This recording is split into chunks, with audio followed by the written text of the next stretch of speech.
दोस्तों, अगर मैं आपसे पूछूं कि दुनिया की ऐसी कौन सी चीज है जिसके बिना करेंट मॉडर्न डिजिटल वर्ल्ड को इमेजिन भी नहीं किया जा सकता है, एक ऐसा कंपोनेंट जिसकी जरूरत मोबाइल से लेकर कंप्यूटर तक और इंटरनेट डिवाइसेस से लेकर कार्स तक हर छोटी बड़ी इलेक्ट्रॉनिक डिवाइस को ऑपरेशनल बनाने में पड़ती है, तो इस पे आपका जवाब क्या होगा? कौन सा है वो ऐसा एलिमेंट जो हमें मिला तो अर्थ के सरफेस के अंदर से है, लेकिन जिसकी मदद से हम मार्स और मून पर कम्युनिकेशन एस्टैब्लिश कर पा रहे हैं? दोस्तों, यहाँ हम जिस एलिमेंट या कंपोनेंट की बात कर रहे हैं उसे आप सब सेमीकंडक्टर्स के नाम से जानते हैं। 20th सेंचुरी के दौरान प्रिवेल करने वाली इंडस्ट्रियल इकोनॉमी में जो वैल्यू ऑयल की हुआ करती थी, वही 21st सेंचुरी में सेमीकंडक्टर्स की बनती जा रही है। यही रीजन है कि सेमीकंडक्टर्स को द न्यू ऑयल कहा जाने लगा है। आलम यह है कि जिस तरह एक लंबे समय से दुनिया की मेजर सुपर पावर्स वर्ल्ड में मौजूद ऑयल रिजर्व्स पर कंट्रोल करने के लिए साइलेंट वॉर को रन कर रहे हैं, अब कुछ उसी तरह की वॉर सेमीकंडक्टर्स को भी लेकर छिड़ चुकी है। करेंटली सेमीकंडक्टर्स की दुनिया को ताइवान रूल करता है और उसके साथ कुछ हद तक चाइना और यूएसए भी इंडस्ट्री में अपनी डोमिनेंस बढ़ा रहे हैं। लेकिन अब इस वॉर में इंडिया की भी एंट्री हो चुकी है। दोस्तों, दरअसल कुछ ही महीनों पहले पीएम मोदी ने Tata power chip semiconductor manufacturing corporation की चिप फैब्रिकेशन यूनिट का फाउंडेशन स्टोन गुजरात के ढोलरा में रख दिया था। साथ ही यहाँ उन्होंने सीजी पावर और रेनेसास के बीच जॉइंट वेंचर में गुजरात के सानंद में स्टैब्लिश की गई outsource assembly and test facility और असम के मोरी गांव में Tata outsource assembly and test facility को भी इनॉग्रेट किया है, जिसके बाद ये अटकलें लगानी शुरू हो गई हैं कि शायद अब इंडिया 21st सेंचुरी की सबसे इंपॉर्टेंट वॉर यानी वॉर फॉर सेमीकंडक्टर डोमिनेंस में अपनी एंट्री रजिस्टर करवा चुका है और अब वो इस मल्टी बिलियन डॉलर मार्केट में इस्टैब्लिश मोनोपोली को ब्रेक करते हुए अपने और दुनिया के लिए कुछ न्यू एजेंडा सेट करना चाहता है। ऐसे में सवाल ये है कि आखिर इंडिया कैसे और किस तरह सेमीकंडक्टर्स की फील्ड में दूसरी कंट्रीज के ग्लोबल डोमिनेंस को ब्रेक कर सकता है। क्या ढोलेरा में इस फैब्रिकेशन यूनिट की एस्टैब्लिशमेंट से इंडिया में इस होली वॉर का शंखनाद फूंक दिया गया है? कौन सी है वो कंट्रीज जो करेंटली इस पूरी सेमीकंडक्टर इंडस्ट्री का एपिसेंटर बनी हुई है और इंडिया उन कंट्रीज की जर्नी से कौन से इंपॉर्टेंट लेसन सीख सकता है? क्या है कहानी इंडिया और उसके सेमीकंडक्टर वॉर की? आइए जानते हैं। नमस्कार दोस्तों, मैं हूं शशांक पांडे और आप देख रहे हैं world affairs. Who is ruling semiconductor industry? दोस्तों, साइज में बेहद ही स्मॉल लेकिन यूटिलिटी में बेहद पावरफुल ये सेमीकंडक्टर्स अपने आप में एक बहुत बड़ी ग्लोबल इंडस्ट्री का पार्ट बन चुके हैं। एक एस्टिमेट के according semiconductor industry currently $500 billion से भी ज्यादा की है और जिसका साइज ईयर 2030 तक वैल्यू टर्म्स में बढ़कर डबल हो जाएगा। सेमीकंडक्टर्स मॉडर्न कंप्यूटिंग डिवाइसेस जैसे स्मार्टफोन्स और लैपटॉप्स के फाउंडेशन का काम करते हैं और इसके साथ ही इनका इस्तेमाल राउटर्स, स्विचेस और कम्युनिकेशन इंफ्रास्ट्रक्चर में भी होता है, तो इसे इंटरनेट की बैकबोन भी बनाता है। सिर्फ यही नहीं, विंड टर्बाइन से लेकर सोलर फॉर्म तक और पेसमेकर से लेकर इंसुलिन पंप जैसे मेडिकल डिवाइसेस तक बहुत सारे डिवाइसेस सेमीकंडक्टर का यूज करते हैं और यही कारण है कि आज पूरी दुनिया में सेमीकंडक्टर्स की हैवी डिमांड है। लेकिन इस हैवी डिमांड को एक या दो सुपर पावर कंट्रीज केटर नहीं कर रही हैं, बल्कि इस मल्टी बिलियन डॉलर मार्केट को केटर करने का काम एक छोटा सा आइलैंड नेशन कर रहा है। दोस्तों, आपको जानकर हैरानी होगी कि United states of America, China, UK और यूरोपियन यूनियन जैसी हाईली डेवलप्ड कंट्रीज और रीजन्स भी अपने सेमीकंडक्टर नीड्स के लिए एक छोटे से आइलैंड देश पर डिपेंडेंट है, जो आज दुनिया भर में एनुअल सप्लाई में होने वाले 1 ट्रिलियन से ज्यादा चिप्स की लगभग हाफ चिप सप्लाई इन देशों को कर रही है। वो आइलैंड जो चाइना की ईस्ट साइड में पैसिफिक ओशन में लोकेटेड है, जिसका नाम है ताइवान। और दोस्तों, ये वो कंट्री है जिसके ऊपर वर्ल्ड की मेजर कंट्रीज सेमीकंडक्टर्स के लिए हेवीली डिपेंडेंट है।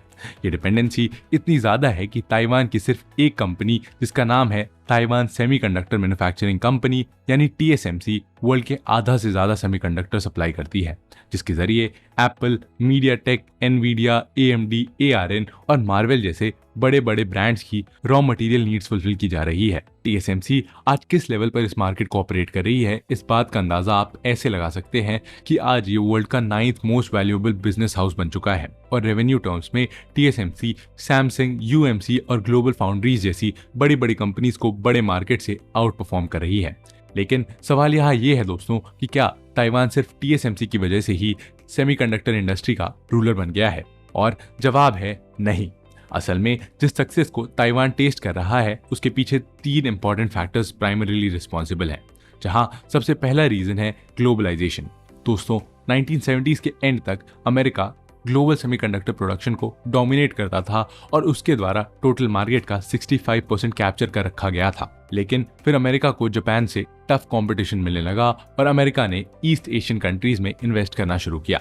इसमें ताइवान को लो कॉस्ट और स्किल्ड वर्कफोर्स की वजह से बहुत ज़्यादा बेनिफिट हुआ, जिसकी वजह से 1960s तक प्रेडोमिनेंटली एग्रीकल्चरल इकोनॉमी वाले ताइवान ने अपनी इकोनॉमी को सेमीकंडक्टर मैन्युफैक्चरिंग की तरफ शिफ्ट करना स्टार्ट किया। इसकी ग्रोथ का दूसरा रीजन है ताइवान गवर्नमेंट का इमेंस सपोर्ट। असल में दोस्तों, वो ताइवान की गवर्नमेंट ही थी जिसने industrial technology research institute, Hsinchu science park और सेमीकंडक्टर प्रोडक्शन को स्ट्रैटेजिक सेक्टर के रूप में डेजिग्नेट करने जैसे इनिशिएटिव्स के जरिए सेमीकंडक्टर इंडस्ट्री को एक्टिवली सपोर्ट किया, जिसका नतीजा ये हुआ कि गवर्नमेंट से मिलने वाले मॉनेटरी और नॉन मॉनेटरी सपोर्ट से इस इंडस्ट्री को रैपिडली डेवलप होने के लिए सूटेबल एटमॉस्फेयर मिला।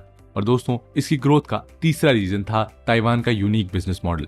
दोस्तों, जहां बाकी इंडस्ट्रीज में अलग अलग कंट्रीज की कंपनीज डायरेक्टली एक दूसरे से कम्पीट करती हैं, वहीं ताइवान ने यहाँ कॉन्ट्रैक्ट मैन्युफैक्चरिंग अप्रोच को चुना, जिसके जरिए वो किसी से डायरेक्टली कम्पीट करने के बजाय दूसरी कंपनीज के लिए चिप्स बनाने का काम करते हैं। और इसकी वजह से वो बिना कॉन्फ्लिक्ट मल्टीपल फर्म्स को सप्लाई कर पा रहे थे और मार्केट डिमांड को देखते हुए हाई वॉल्यूम प्रोडक्शन पर फोकस कर पा रहे थे। लेकिन अब ताइवान के इस डोमिनेंस को थ्रेट मिलने लगा है और इस थ्रेट के बीच यूएसए और चाइना के दरमियान एक चिप वॉर स्टार्ट हो गई है। दरअसल बीजिंग ने चिप प्रोडक्शन को नेशनल प्रायोरिटी में शामिल किया है और इसीलिए वो सुपर कंप्यूटर्स और आर्टिफिशियल इंटेलिजेंस में बहुत अग्रेसिवली इन्वेस्ट कर रहा है।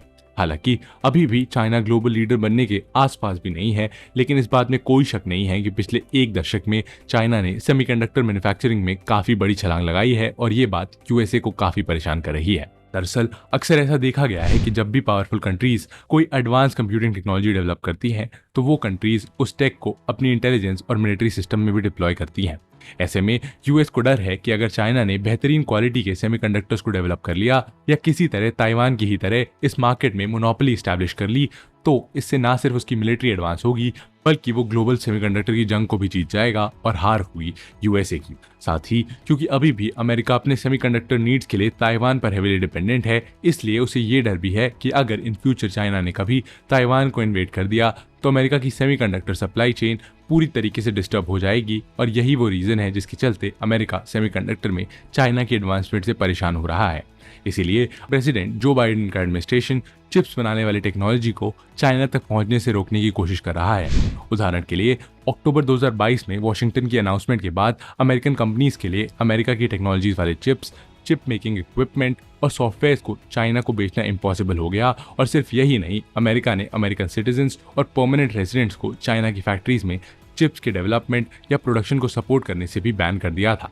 अमेरिका के इस कदम ने चाइना को काफी स्ट्रांगली हिट किया, क्योंकि चाइना अपनी नई चिप मेकिंग इंडस्ट्री के लिए हार्डवेयर के साथ ही साथ टैलेंट भी अमेरिका से इंपोर्ट करता है। इसके बाद एप्पल ने चाइना की सबसे successful chip company Yangtze memory technologies corporation के साथ मेमोरी चिप्स खरीदने की डील को भी ठंडे बस्ते में डाल दिया। और इसी तरह अमेरिका ने रेस्ट्रिक्शंस लगाकर एक समय सैमसंग के बाद वर्ल्ड की second largest smartphone maker company Huawei को भी डेड बना दिया था। यहाँ करंट सिनेरियो में यूएसए और चाइना के बीच सेमीकंडक्टर वॉर में यूएसए के पास अपर हैंड है और इसीलिए ताइवान भी सेफ है। लेकिन यहाँ सवाल ये है कि ग्लोबल जायंट्स के इंटरेस्ट के बीच इंडिया कैसे इस मार्केट में अपनी जगह बनाएगा। How can India win this war? 21 दिसंबर 2021 दोस्तों, ये वो दिन था जब 76,000 करोड़ रुपीस का programme for development of semiconductors and display manufacturing ecosystem को नोटिफाई किया गया था। दरअसल सरकार का प्रयास था कि ग्लोबल कंपनीज को इंडिया में इनवाइट किया जाए ताकि इंडिया में भी सेमीकंडक्टर मैन्युफैक्चर हो। लेकिन ये प्लान फेल हो गया क्योंकि current global manufacturing capacity Taiwan, south Korea, China, USA और जापान तक ही सीमित थी। लेकिन ढोलेरा में डेवलप की जा रही ये फैसिलिटी इंडिया की पहली कमर्शियल सेमीकंडक्टर फैब्रिकेशन फैसिलिटी होगी। खुद प्राइम मिनिस्टर नरेंद्र मोदी ने इस प्रोजेक्ट को अनाउंस करते हुए ये कहा था कि इससे India prominent semiconductor manufacturing hub बनने की ओर कदम बढ़ाएगा और एस्टिमेट्स के मुताबिक ये 3 यूनिट्स 20,000 एडवांस टेक्नोलॉजी जॉब्स और 60,000 इनडायरेक्ट जॉब्स क्रिएट करेंगी। और साथ ही ये made in India and designed in India chips fourth industrial revolution में इंडिया को फोरफ्रंट पर खड़ा कर देगा। मगर कैसे? तो देखिए, इसका पहला रीजन है फैब्रिकेशन फैसिलिटी का होना। दरअसल दोस्तों, मॉडर्न डे सेमीकंडक्टर्स बेहद छोटे इलेक्ट्रॉनिक सर्किट की तरह होते हैं, जिसमें ट्रांजिस्टर्स और डायोड के साथ साथ कैपेसिटर्स और रजिस्टर्स भी होते हैं। इनको इंटरकनेक्ट करके सिलिकॉन की वेफर शीट के ऊपर लेयर किया जाता है और इसका fabrication highly specialised semiconductor manufacturing facility में किया जाता है, जो चिप डिजाइन से मिनिएचर इंटीग्रेटेड सर्किट्स को सिलिकॉन वेफर्स में प्रिंट कर सके। ये फैब्रिकेशन प्रोसेस बहुत डिटेलिंग वाला काम होता है और साथ ही इसके लिए क्लीन रूम्स के साथ साथ स्टेराइल कंडीशन की भी जरूरत होती है ताकि एयर पार्टिकल से कंटामिनेशन प्रिवेंट किया जा सके। सिर्फ यही नहीं, सेमीकंडक्टर वेफर्स की ओवरऑल मैन्युफैक्चरिंग प्रोसेस में 500 से लेकर 1500 तक स्टेप्स होते हैं, जिसमें silicon wafers, commodity chemicals, speciality chemicals और clean water supply and uninterrupted power supply जैसे दूसरे इंफ्रास्ट्रक्चरल प्रीरेक्विजिट्स और मल्टीपल यूनिट्स की जरूरत होती है।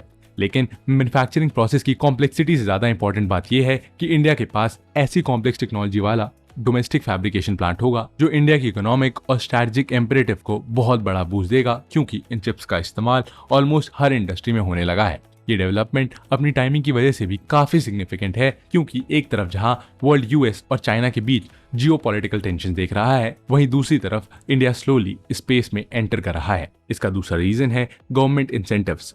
दोस्तों, दिसंबर 2021 में गवर्नमेंट द्वारा लॉन्च की गई चिप इंसेंटिव स्कीम के अंडर सेंट्रल गवर्नमेंट प्लांट के कैपिटल इंफ्रास्ट्रक्चर का हाफ अमाउंट सब्सिडी के रूप में ऑफर कर रही है और इसके अलावा स्मार्टफोन और लैपटॉप मैन्युफैक्चरिंग के लिए प्रोडक्शन लिंक्ड इंसेंटिव स्कीम्स केसरिया सेल्स बिल के आधार पर गवर्नमेंट कंपनीज को सब्सिडी ऑफर कर रही है। इंडिया के ये chip incentive plans semiconductor ecosystem के सभी 3 एस्पेक्ट्स को बूस्ट करने पर फोकस्ड हैं और ये 3 एस्पेक्ट्स हैं एटीएमपी फैसिलिटीज कहे जाने वाले पैकेजिंग यूनिट, ओएसएटी प्लांट्स कहे जाने वाले असेंबली और टेस्टिंग प्रोजेक्ट्स और चिप मैन्युफैक्चर करने वाली फुल स्केल फाउंड्रीज। इसका थर्ड रीजन है फ्रेंडली कंट्री से सपोर्ट। दोस्तों, सेमीकंडक्टर्स जैसे कॉम्प्लेक्स प्रोडक्ट्स को डिजाइन और मैन्युफैक्चर करने के लिए बहुत सारे इन्वेस्टमेंट और कैपिटल एक्सपेंडिचर की जरूरत होती है। एस्टिमेट्स के अकॉर्डिंग एनुअल सेमीकंडक्टर सेल का 22% सिर्फ रिसर्च और डेवलपमेंट में और 26% कैपिटल एक्सपेंडिचर में खर्च करना पड़ता है। यानी ये कहना बिल्कुल गलत नहीं होगा कि सेमीकंडक्टर फैब्रिकेशन एक बेहद कैपिटल इंटेंसिव बिजनेस है और यही रीजन है कि कोई भी नई कंपनी या बिजनेस इस इंडस्ट्री में एंटर करने से पहले मल्टीपल टाइम सोचती है, क्योंकि कुछ कंट्रीज के डोमिनेशन की वजह से इस इंडस्ट्री में लॉस का चांसेस भी बहुत हाई है। सिर्फ यही नहीं, सेमीकंडक्टर इंडस्ट्री बहुत क्लोज इकोसिस्टम है जिसमें बहुत सारे एंट्री बैरियर्स हैं। उदाहरण के लिए ताइवान और साउथ कोरिया अकेले 80% चिप्स मैन्युफैक्चर करते हैं और इन चिप्स को बनाने के लिए EUV यानी एक्सट्रीम अल्ट्रावायलेट लिथोग्राफी डिवाइस की जरूरत होती है, जिसके बिना एडवांस चिप बनाना इम्पॉसिबल है। लेकिन ये डिवाइस पूरी दुनिया में सिर्फ एक कंपनी बनाती है और वो है नेदरलैंड्स बेस्ड ASML। इसी तरह कैम्ब्रिज एक UK based chip designer arm world में डिजाइन एलिमेंट का बिगेस्ट सप्लायर है, जो स्मार्टफोन से लेकर गेम कंसोल तक में इस्तेमाल किया जाता है। इतने लिमिटेड सप्लायर्स को देखते हुए आप ये समझ सकते हैं कि इस इंडस्ट्री का इकोसिस्टम कितना क्लोज है, जिसका नुकसान ऑलरेडी चाइनीज कंपनीज उठा रही हैं। उदाहरण के लिए चाइना की national semiconductor champion SMIC America के रेस्ट्रिक्शंस के बाद एडवांस चिप मेकिंग इक्विपमेंट्स खरीदने में भी स्ट्रगल कर रही है और वहीं दूसरी तरफ एनवीडिया जो high and graphic based application के लिए चिप्स बनाता है, वो इस मार्केट को डोमिनेट कर रहा है। लेकिन इंडिया के साथ ऐसी प्रॉब्लम्स नहीं आएंगी, क्योंकि यूनाइटेड स्टेट्स के साथ साथ यूरोपियन यूनियन, जापान और कोरिया के साथ हमारी कोऑपरेटिव एंड रिलायबल पार्टनरशिप है। और former minister of state for electronics and IT mister Rajeev Chandrasekhar ने भी कहा था कि दूसरी कंट्रीज को लगता है कि वह इंडिया से आगे हैं, लेकिन एक्सपोर्ट कंट्रोल उन्हीं के अगेंस्ट वर्क कर रहा है और इसीलिए इंडिया के पास इलेक्ट्रॉनिक्स और सेमीकंडक्टर्स की फील्ड में जबरदस्त अपॉर्चुनिटी है। लेकिन दोस्तों, इस अपॉर्चुनिटी को ग्रैब करना इतना भी आसान नहीं होगा, क्योंकि इस इंडस्ट्री में बहुत सारे चैलेंजेस भी हैं जिनका सामना इंडिया को करना पड़ेगा।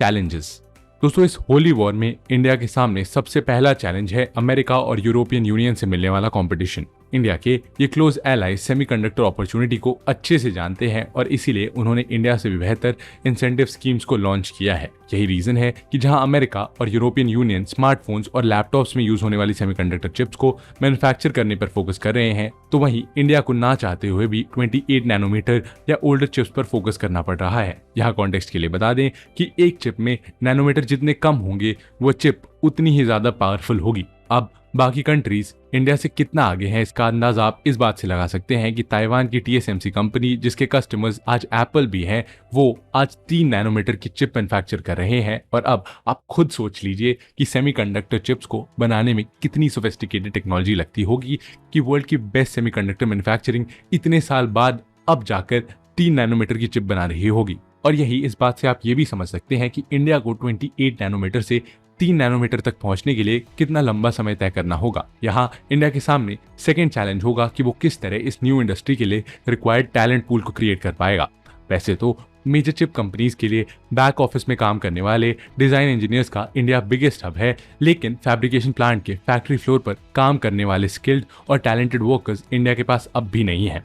पर इंडिया की डोमेस्टिक फैब्रिकेशन फैसिलिटी होने के बाद engineering students ISI domestic fabrication facility में जाकर ट्रेनिंग ले पाएंगे और उन्हें फैब्रिकेशन के फर्स्ट हैंड एक्सपीरियंस के लिए ताइवान और कोरिया जैसी कंट्री जाने की जरूरत नहीं पड़ेगी। कुछ इसी तरह से इंडिया आने वाले कुछ सालों में फैब्रिकेशन फैसिलिटी के लिए टैलेंट पूल को डेवलप कर सकता है, लेकिन इसके बावजूद इसमें एक और चैलेंज भी है और वो है इंडिया का थर्ड चैलेंज, जो कि है सेमीकंडक्टर डिजाइन में ओरिजिनल रिसर्च।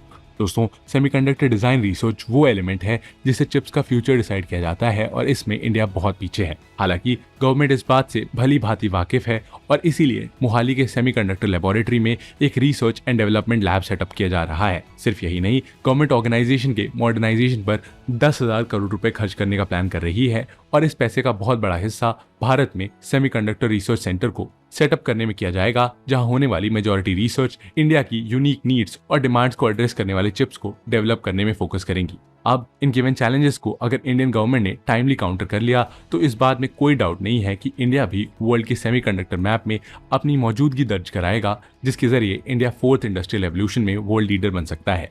ऐसे में देखना दिलचस्प होगा कि इंडिया सेमीकंडक्टर की इस होली वॉर को आगे किस तरह से लड़ता है। लेकिन इंडिया में सेमीकंडक्टर इंडस्ट्री को ग्रो करने के लिए गवर्नमेंट को और कौन कौन से स्टेप लेने चाहिए, जरूर बताइए आपके आंसर्स और ओपिनियंस इस सवाल पर कमेंट सेक्शन में। मिलते हैं आपसे ऐसे ही एक और इंटरेस्टिंग और इन्फॉर्मेटिव वीडियो के साथ, तब तक के लिए जय हिंद।